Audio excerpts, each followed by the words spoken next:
In just a few hours, Metro Manila was supposed to transition to a looser GCQ with a plan to test granular lockdowns via an alert level system. The region was awaiting guidelines the entire day as promised by the palace, only to be greeted with this latest development just an hour ago that easing will not push through. Instead, NCR will remain under MECQ until September 15 or until such time that the pilot GCQ with alert level system is set to be implemented. This is in line with requests made by health experts who do not see the point of easing restrictions at a time when cases are at an all-time high.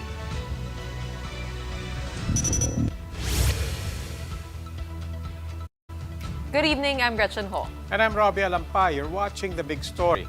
After a last-minute policy withdrawal from the IATF, Metro Manila is thrown back to a more restrictive Modified Enhanced Community Quarantine, MECQ, after officials moved to defer the shift to granular lockdowns. This follows mixed views from the public health experts about the shift to granular lockdowns at a time when cases are showing no signs of abating. With Metro Manila back in MECQ, this means indoor and outdoor dining are again prohibited. The same goes for personal care services like salon, spas, and barbershops. Religious gatherings are limited to online services. Physical funerals and wakes may be only for immediate family members. Before deferring the implementation of GCQ in Metro Manila, health experts had been warning that the capital should remain under MECQ or even the stricter ECQ. Experts also reiterated their warning that the planned pilot testing of granular lockdowns is still premature. Mobile journalist Jacob Lazaro has the big story.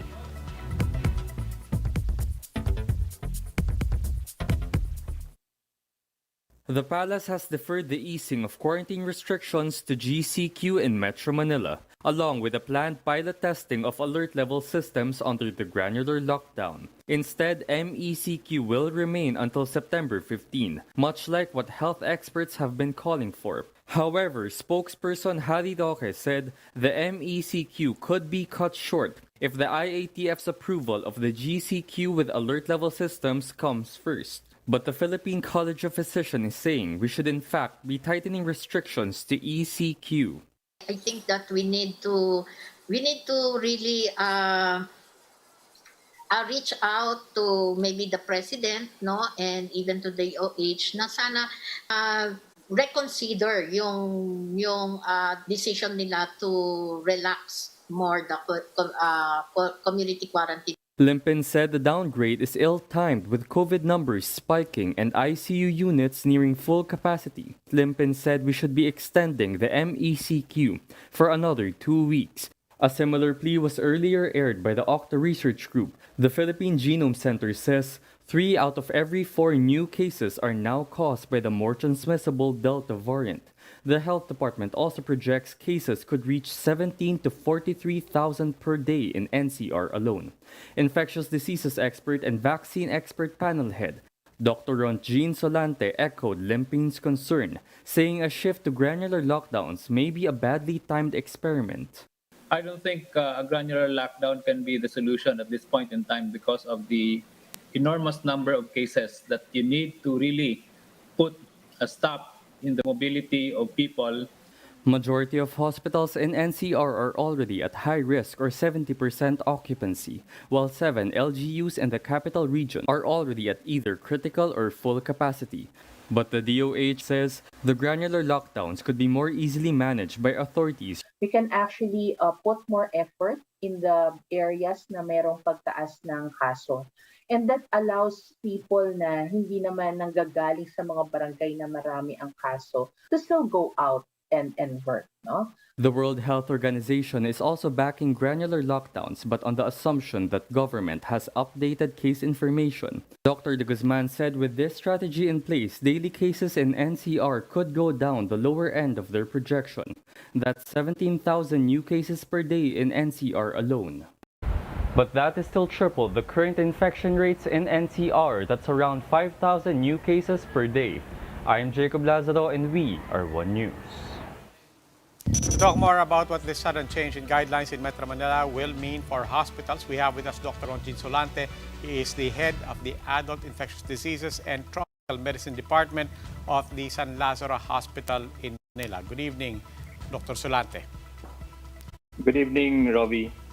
Sir, I mean, yesterday people were told, anticipate a return to GCQ. Now, essentially, status quo tayo at least until September 15.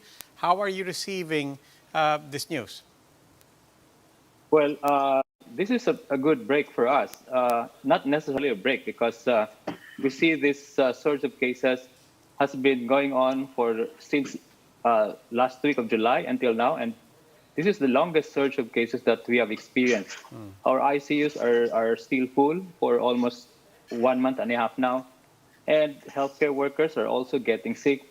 So hopefully with this 1 week extension of the MECQ, we can see some improvement. And most likely, if they would really want to put the granular lockdown, then they have to implement the granular lockdown now in a setting that there's also an MECQ. That's just my thought. But in the meantime, sir, apart from the wisdom and the delay that nobody will discount, no, it's a real hard decision. People are also asking, itong pabaliban ng policy and strategy, they're wondering, ano ba, napag-usapan ba to when it was announced, for example, that we will finally we will finally transition to GCQ.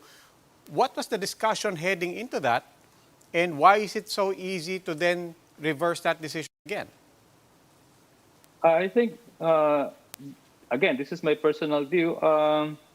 Observing by the current rate of how our economy has been going on, I think the importance of really reviving the economy is the number one objective why we are into a granular lockdown, despite the increased enormous number of cases. I fully agree with that. But again, there should be close consultation with healthcare workers, especially we in the ground, who are really taking care of these patients. And it's a situation that I would see. If there will be a continuous number of cases like this, I don't know what happened 1 week or 2 weeks from now. Okay, speaking of what's happening on the ground, even the WHO is reminding, and a lot of health experts and LGUs and even the IATF had said one thing about granular lockdowns as we shift more burden to the local governments is we still need to keep on top of tracing, and we still need to improve contact tracing and the sharing of information and data across borders. How are we doing on that front? And if you take it by that gauge, are we ready for a granular lockdown? Robbie, I'll give you an example. We have patients who has been symptomatic for 5 to 7 days, then brought to the hospital on the 8th day, tested on the 8th day, positive on the 9th day. Contact tracing, not existing. 7 days, 6 days, patients who had contact with household, those contact also going out, and you see the enormous implications of that particular setup. The time from detection to isolation is still very long. So that's why there is doubling of cases because of this situation. Okay, maraming salamat po, Dr. Solante. That was Dr. Ronjin Solante, head of the Adult Infectious Diseases and Tropical Medicine Department of the San Lazaro Hospital. The Philippines is seeing a decline in its COVID cases as some 13 laboratories failed to submit their data 2 days ago. Tonight's big number is 18,012 new active cases. The September 7 report just cut the 4-day streak of more than 20,000 new daily highs. The national tally stands at 1.2 million with more than 158,000 active cases. Positivity rate remains elevated at 28.1%. Total recoveries are now at 1.92 million plus after nearly 19,000 patients overcame the disease. The COVID death toll, meanwhile, is approaching 35,161 more people died. These are the other big stories tonight. After failing to appear before a Senate panel, former Presidential Economic Advisor Michael Yang has been issued an arrest warrant.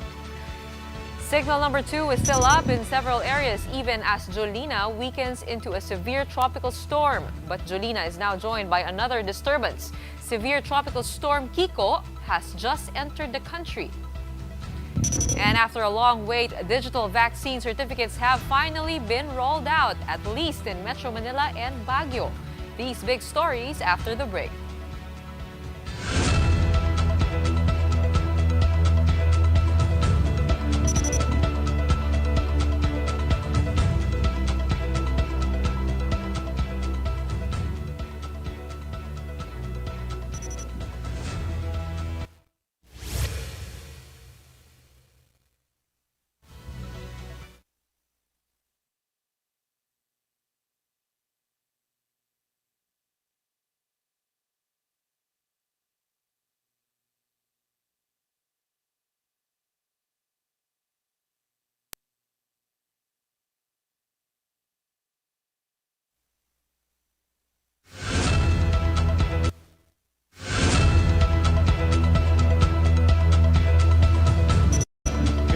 watching The Big Story. I'm Robbie Alakpay. And I'm Gretchen Ho. The Senate has ordered the arrest of former Presidential Economic Advisor Michael Yang and the 5 officials of Pharmaly Pharmaceutical for skipping the Blue Ribbon Panel's investigation. Along with that, lawmakers also grilled Health Secretary Francisco Duque over the agency's supposed double payment for face shields. Pamela Vasquez has details.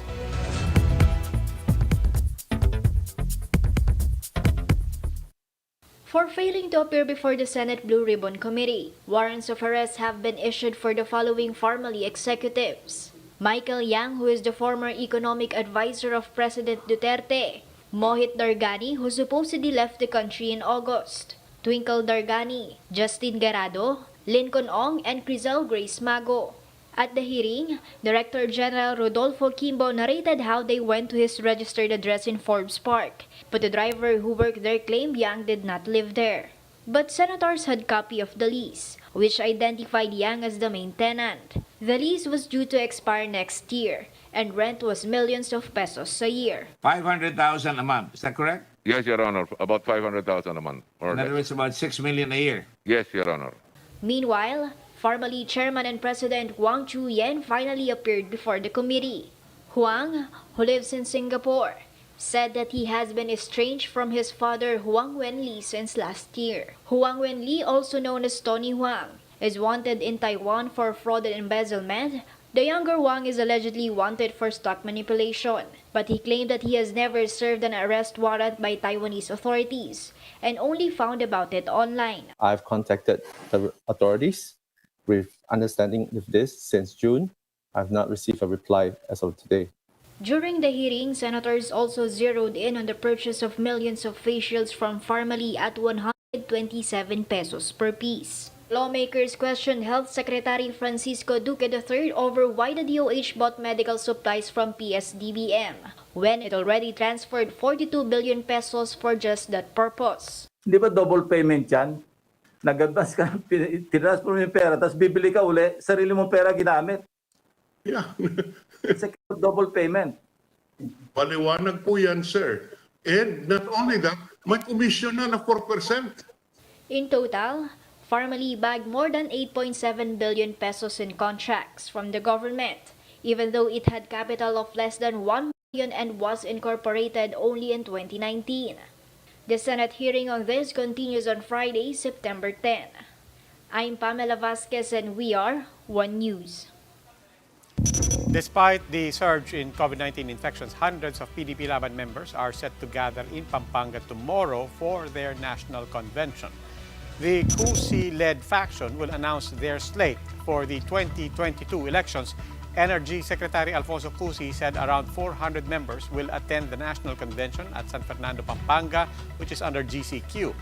Cusi assured that it will not be a super spreader event, as those attending physically are required to be fully vaccinated, while most members will attend the event virtually. The Go Duterte tandem, as their initially endorsed candidates, are expected to grace the convention. Senator Manny Pacquiao, the leader of the other PDPLaban faction, was invited to join the assembly, but Cusi said the lawmaker has declined the invitation. Been wanting to meet with him, but unfortunately, he closed the door to us. Only just closing the doors, but we have been saying, this is what I've been saying from the very beginning. Now, please don't burn your bridges. The CUSI-led faction has also filed a case before the COMELEC against Pacquiao's group for being, quote, illegitimate officers or unauthorized representatives of PDPLaban. COMELEC spokesman James Jimenez said the matter will be referred to the COMELEC en banc. The government has started the initial rollout of the country's unified digital vaccine certificate called VaxCertPH. The program's soft launch was not all smooth sailing, though, leaving room for government to improve on its services. JC Cosico has that story. 51-year-old seafarer Elvin Sagid hopes to leave the country for work by November or December. As early as now, he has printed his digital vaccination certificate obtained from the VaxCertPH portal at the Navotas City Hall. Worldwide do kami. Kaya kailangan namin ng ganito. Isa sa mga ebidensya na qualified ka at nagpa-vaccine ka sa Pilipinas. Applicants are asked to present 2 government-issued IDs and their LGU vaccination cards. Personal and vaccination details will be encoded before being able to claim a vaccine certificate that contains a QR code. The process is smooth for some, but others are experiencing glitches. Since taga Manila kayo, ma'am, no? Hindi namin ma-confirm kung nasaan po ba yung discrepancy dun sa record po ninyo. OFW Jason Angeles shares the same problem. He received his first dose in the United Kingdom, while his second dose was administered in Navotas Hospital. Medyo may conflict sa address kasi wala daw silang record. The Department of Information and Communications Technology, or DICT, vows to work with LGUs to solve the discrepancies in vaccination records. However, the DICT has yet to come up with guidelines for OFWs who received their first vaccine doses from overseas. The DICT also reminded the public that the VaxCertPH is not an immunization passport or a proof of identity.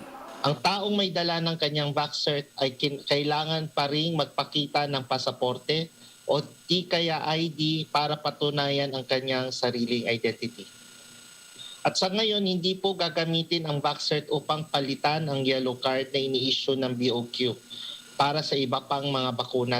For now, the VaxCertPH will prioritize OFWs and residents in NCR and Baguio City who are set to travel abroad. It is expected to be fully implemented and available to the general public by October. For News 5, JC Cosico, We Are One News.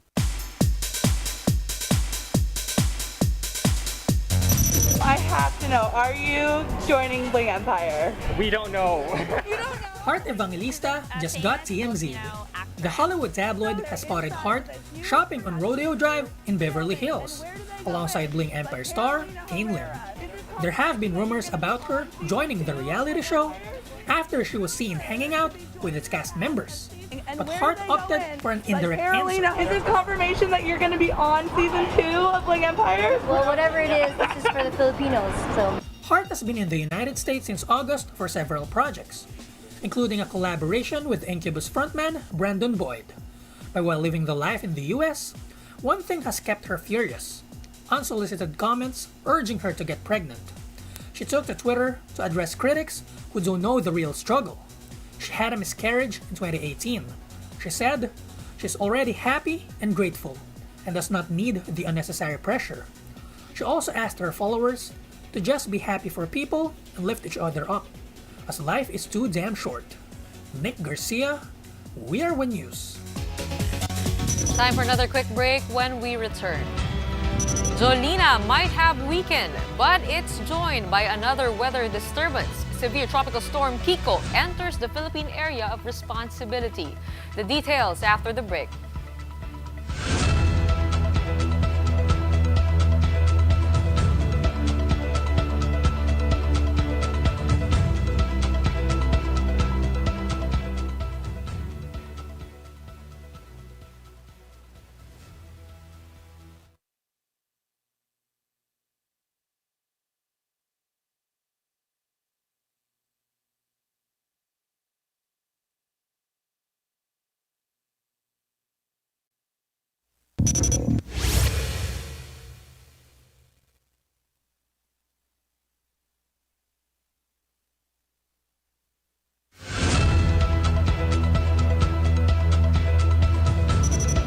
Good evening. You're still watching The Big Story. I'm Robbie Alampay. And I'm Gretchen Ho. The outlook for the economy is getting darker as the pandemic drags on. The government released data today showing not only are food prices rising again, more Filipinos are giving up looking for work. Regional A takes a closer look at the numbers. The Philippine Statistics Authority released 2 sets of worrisome data today. The first showed inflation in August jumped to 4.9%. That's the highest in nearly 3 years. The jump was mainly caused by higher prices for food and non-alcoholic beverages, especially of vegetables, fish, and meat. Nearly all regions in the country experienced higher inflation. The PSA said the weather and ongoing lockdowns were to blame. Una ay may mga areas na naapektuhan dahil sa mga pag-ulan at pangalawa ang ating issued sa transportation cost at higher charges sa delivery.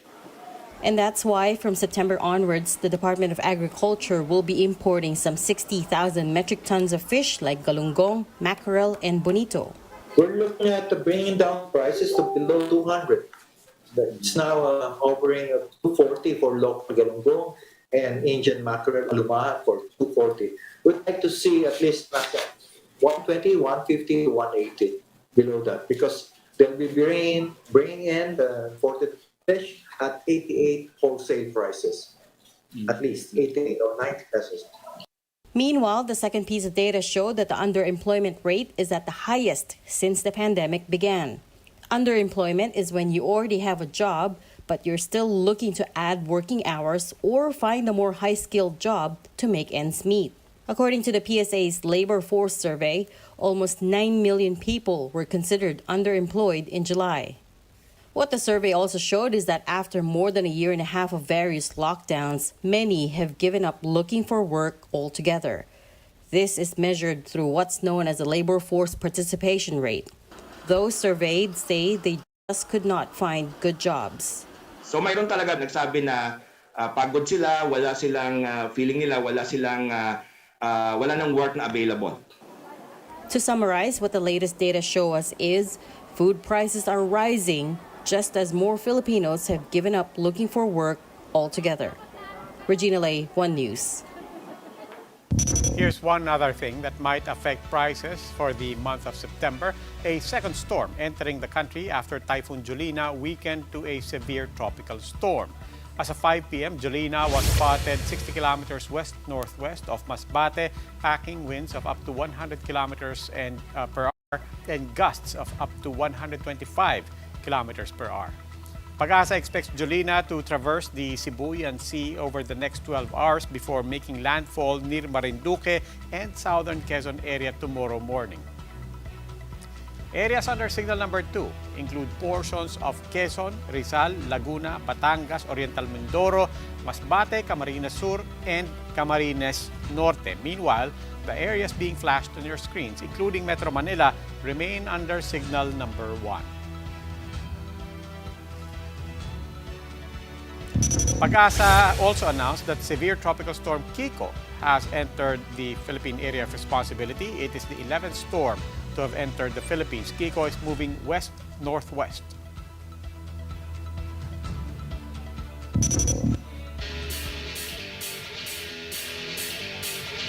For the big story in sports, the lineups are now set for the volleyball team set to compete in regional tourneys. The women's squads Ribisco and Choco Mucho and the men's team Ribisco were presented to the Philippine National Volleyball Federation's board earlier this afternoon.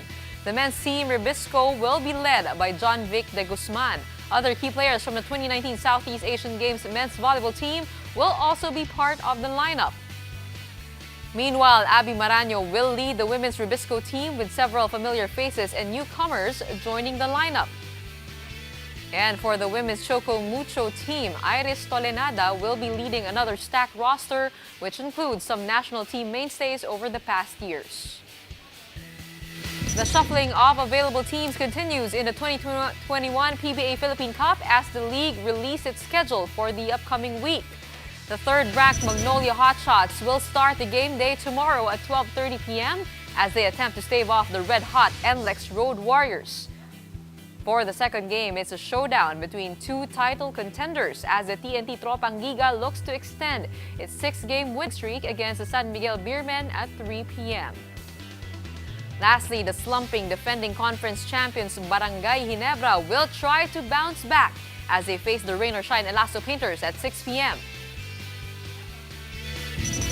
Mama Mary trended on Twitter ahead of her Feast of activity tomorrow, but for the most awkward of reasons. Her tarpaulin in Malabon just displayed images of local politicians.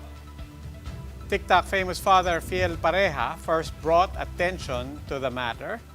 The tarpaulin's greeting read, the feast of the Nativity of the Blessed Virgin Mary. But images of the Blessed Virgin Mary only served as backdrop. Instead, larger photos and names of officials upstaged her. As expected, this did not sit well with netizens. One user poked fun at how it was supposedly the feast of the mayor, the vice mayor, and the congressman. Another user said it was Mama Mary who adjusted for them, even greeting them. While another one photoshopped the tarp, depicting what supposedly should be right. It's just around 8 months before the 2022 elections, and Filipinos are keeping an eye out for mga epal na yan. Santo Niño yun. Talagang ayun na. 'Tis the season. Bukas mag-uumpisa na yan sa PDPLaban, September 8. And now you can expect more of your favorite politicians. Ano pa kaya yung next na holiday? Gagawa rin kaya sila for All Souls Day? Oh, sunod-sunod na yan. Pihado hanggang Pasko. Halloween! Abangan natin yan. Well, that wraps up today's big story. Catch us again tomorrow at 8 p.m. on Signal Channels 8 and 250. Please like our Facebook page, One News. For more in-depth analysis, visit our webpage, onenews.ph. Mask on. Wash hands. And stay safe, Philippines. I'm Robbie Alampay. And I'm Gretchen Ho. We are One News. Have a good evening.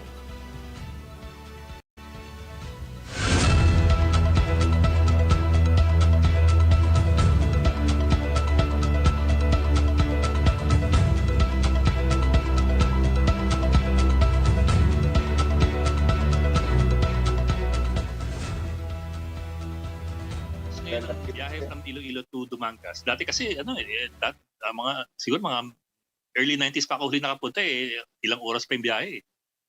Oh. Ngayon siguro mga 20 minutes, 30 minutes. Ganun. Ganda ng road.